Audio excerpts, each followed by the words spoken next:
जब ये मूवी मैं देख के उठाऊँ ना, मेरे को अंदर से बहुत ज़्यादा खुशी हुई कि भाई हाँ, we are experimenting it and हम लोग न्यू कॉन्सेप्ट पे ट्राई आउट कर रहे हैं कि भाई हाँ, इंडियन सिनेमा कहीं पीछे ना रह जाए कि कुछ एक्सपेरिमेंट हो ही नहीं रहे हैं इसके अंदर। एंड कुछ हद तक दुख भी लगा कि भाई इसको उतनी सीटें नहीं मिली है, थिएटर उतने रिजर्व नहीं है इसके लिए, एंड ऑल्सो उसकी टिकट प्राइसिंग थोड़ी सी हायर साइड रखी गई ताकि ये रिकवर अप कर पाए अपने मनी को। तो गलती किसकी है? गलती है थोड़ी बहुत टाइमिंग की। बात लेके चले ना, अभी ऐसा टाइम चल रहा है कि इंडियन सिनेमा को थोड़ा बहुत एक्सप्लोर करा जा रहा है, उतने ज़्यादा लोग नहीं है देखने वाले ऐसे टाइप ऑफ मूवीज़ के। बात लेके चले कुछ लोग को मूवीज़ बहुत ज़्यादा पसंद आने वाली है लाइक मेरे जैसे, एंड कुछ लोगों को movie kind of subtle type of लगने वाली है। एंड आज से 4-5 साल मूवी को ये प्रेज मिलने वाला है। लाइक तुम्बाड़ जैसे हुआ था कि भाई शुरू में उतनी रिकॉग्नाइजेशन नहीं मिली, शुरू में उतनी सीटें नहीं मिली, and that same goes to the Maya sahab also कि भाई हाँ, बाद में जाके इसको उस लेवल तक का प्रेज मिलने वाला है। एंड आई एम ग्लैड कि मैंने इसको पहले देख लिया है। अपार्ट फ्रॉम इट इज, अगर तुम लोगों को जानना है कि भाई ओवरऑल इसका रिव्यू क्या है मेरे मुंह से, भाई बहुत ही ज्यादा बेस्ट है, बहुत ही ज्यादा बेस्ट है। अगर तुम लोग ऐसे टाइप ऑफ मूवीज पसंद करते हो जो स्लो पेस के साथ जाती है, कुछ सस्पेंस रख के जाती है मूवी के अंदर, कुछ ज्यादा धूम धड़ाका नहीं होने वाला, कुछ एंडिंग में ऐसे एक्सप्लोजन नहीं होने वाला है,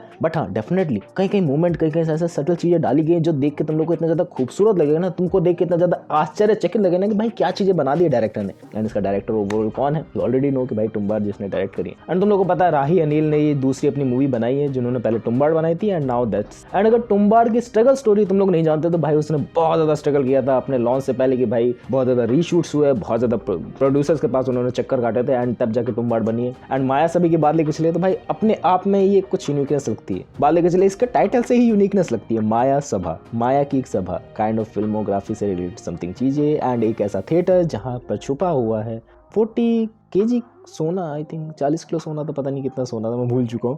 लोग कहते हैं उस वक्त 40 किलो सोना खरीदा था और फिर कहाँ छुपाया भूल गया। एंड उस सोने को ढूंढना है, 2 चोर आए हुए हैं। एंड मेनली इसके अंदर कितने कैरेक्टर होंगे तुम बताओ? 4 कैरेक्टर्स के अंदर पूरी मूवी निपटा दी है। क्रेजी XYZ तुम लोग को याद आती होगी, एक कैरेक्टर है और उसकी कार है, उसके अंदर ही पूरी मूवी निपटा दी थी, वो भी मुझे बहुत ज्यादा यूनिक कॉन्सेप्ट लगा था। एंड नाउ दैट्स 4 कैरेक्टर है, 4 कैरेक्टर के अराउंड ऑफ ही सब चीजें निपटा दी गई। एंड बाकी सब जो भी है 1-2 कैरेक्टर वो इमेजिनेशन है, वो स्टोरी टेलिंग में है कि भाई हाँ वो उसने वो सब चीजें करी थी, दैट्स व्हाई मैं बर्बाद हो चुका हूँ। एंड तुम लोग को कभी डेथ नोट का वाला सीन याद आया कभी भी किसी मूवमेंट पे अपनी लाइफ में कि भाई एल भी सोच रहा है एंड कीरा भी सोच रहा है, दोनों एक दूसरे में सोच रहे हैं, एंड दोनों में वो जो बैकग्राउंड म्यूजिक चलता है ना, मैं ढंग से प्रोनाउंस नहीं कर पा रहा हूँ, एंड वैसा ही काइंड ऑफ सस्पेंस मूवमेंट जब बीच में डाला गया ना इसके अंदर, एंड वही म्यूजिक को रिक्रिएट करने की कोशिश करी गई। आई थिंक मेरे हिसाब से मुझे लगता है जब चोरों के बीच एंड जो मेन जावेद जाफरी उनके बीच में जो कन्वर्सेशन होती है, फैंटास्टिक भाई फैंटास्टिक, किस तरीके से ट्यूब करा गया है, काइंड ऑफ बात लेके चले जावेद जाफरी की ओवरऑल जो एक्टिंग है, भाई साहब बहुत दिनों बाद ऐसी प्यारी एक्टिंग देखने को मिली, लिटरली बहुत दिनों बाद ऐसे प्यारे शॉट्स देखने को मिले। सिनेमेटोग्राफी इसके टॉप नॉच है, बैकग्राउंड म्यूजिक इसका टॉप नॉच है। एंड तुम लोग को अगर याद नहीं है तो मैं थोड़ा सा याद दिला दूं, तुम्बाड़ में तुम लोग को मेन कैरेक्टर्स कौन कौन से थे? तुम्हें पंडित जी याद है वाले जो काइंड ऑफ लालची हो गए थे,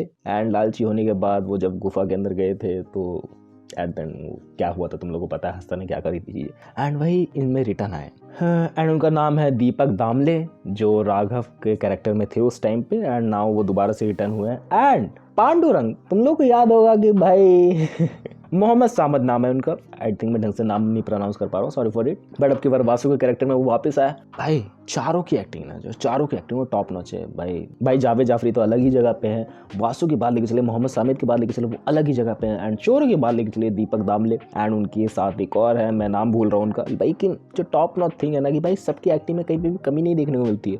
वही वाला दोबारा से मासूमियत नजर आती है जो राघव के उस टाइम पे थी, जो पंडित जी के उस टाइम पे थी कि भाई वो थोड़े बहुत लालची टाइप थे ना, वही वाला एंगल उनके चेहरे से टपकता है कि भाई हाँ ये लालची है बंदा, बहुत ज्यादा ये लालची है, लालच के चक्कर में कुछ भी करेगा। एंड थोड़ा सा मैं प्लॉट बिल्कुल भी प्लॉट रिवील करने ही नहीं वाला कि भाई वो सोना कहाँ छुपा हुआ है, क्या कन्वर्जेशन होती है, क्योंकि वो देखने में मजा आएगा, वो 1.5 घंटे की मूवी एंजॉय करने में मजा आएगा कि भाई कहाँ से चालू हो रही है कहाँ जा रही है। लेकिन एंडिंग से रिलेटेड एक चीज तुम लोग को हिंट देके जाता हूँ, एंडिंग से तुम लोग ये एक्सपेक्ट मत करना कि बहुत ही बड़ी चीज एक्सप्लोड हो जाएगी। लाइक तुम लोग को नहीं पता तो भाई तुम्बाड़ के अंदर जब हस्तर रिवील हुआ था मेरी फट गई थी, वैसी काइंड ऑफ सेम चीजें यहाँ पर नहीं होंगी कि भाई माया सभा के अंदर जब पूरा ओवरऑल सोना कहाँ मिलेगा, किस तरीके से मिलेगा, अगर वो रिवील कर दिया गया तो एकदम फट जाएगा तुम्हारा दिमाग, नहीं ऐसा नहीं होगा, कैजुअली चलती है। हाँ ये जरूर होगा कि भाई ये चीजें नहीं हो सकती, इस तरीके से होंगी उस तरीके से होंगे, 10 तरीके के सवाल तुम्हारे दिमाग में आएंगे, एंड वो कंफ्यूजन क्रिएट होगा। थिएटर से जाने के बाद भी तुम लोग इस मूवी को भूलोगे नहीं, ये चीज जरूर होगी। एंड कुछ यादगार चीज जो मुझे इस मूवी से याद है कि भाई जब भी कोई चीज छुपानी हो ना, सबके सामने रख दो वो चीज। किसी चीज को छुपाना हो ना तो एकदम दुनिया के सामने रख दो, कोई नहीं देखेगा। एंड जावेद जाफरी का कैरेक्टर ऐसी एक पहेली भी पूछता है कि सारे जानवरों को अगर पानी ढूंढने के लिए कहा जाए तो किसको पानी नहीं मिलेगा? Fish. Fish are the last to recognize water. क्योंकि उसके सामने ही वो चीज़ है। भाई इंटरेस्टिंग लगा।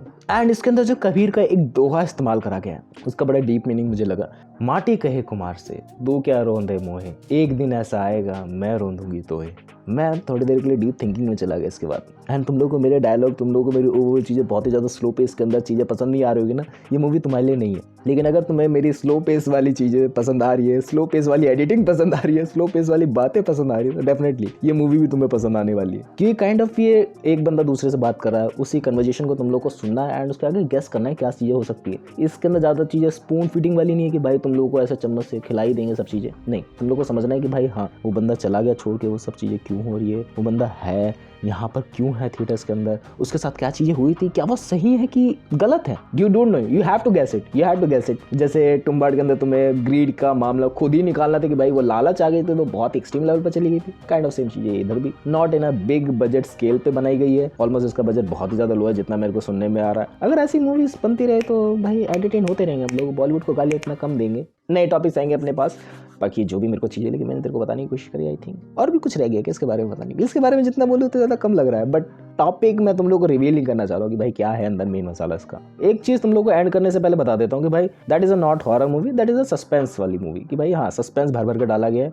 बस बहुत ही प्यारे शॉट्स है। अगर एक शॉट का अगर तुम लोग स्क्रीनशॉट भी ले लो तो तुम लोग वॉलपेपर में लगा सकते हो, इतना ज़्यादा ब्यूटीफुल वो शॉट्स है। बहुत ही ज़्यादा अच्छे तरीके से एक कैरेक्टर पर फोकस करा गया है क्योंकि कैरेक्टर्स खुद ही हाथ में लैंप लेके घूम रहे, तो एक ही बंदे पे ज़्यादा फोकस करा गया है। ज़्यादा लाइट डिफ्यूज नहीं हो रही। लाइक ये लाइट बहुत ज़्यादा डिफ्यूज हो रही है, पीछे भी लाइट पड़ रही है। तुम लोग को एग्जाम्पल के बता के लेके चलो। लेकिन अगर यहीं पर सॉफ्ट बॉक्स लगा दिया जाए तो लाइट एक ही डायरेक्शन के अंदर आएगी, थोड़ा इधर ही रिफ्लेक्ट होगी, पीछे तक रिफ्लेक्ट नहीं होगी। दैट काइंड ऑफ थिंग, जो थोड़ा बहुत फिल्मों से रिलेटेड चीज़ें जानना चाहते थे बता दिया मैंने। That was a thing. मिलते हैं नेक्स्ट वीडियो में। बाय।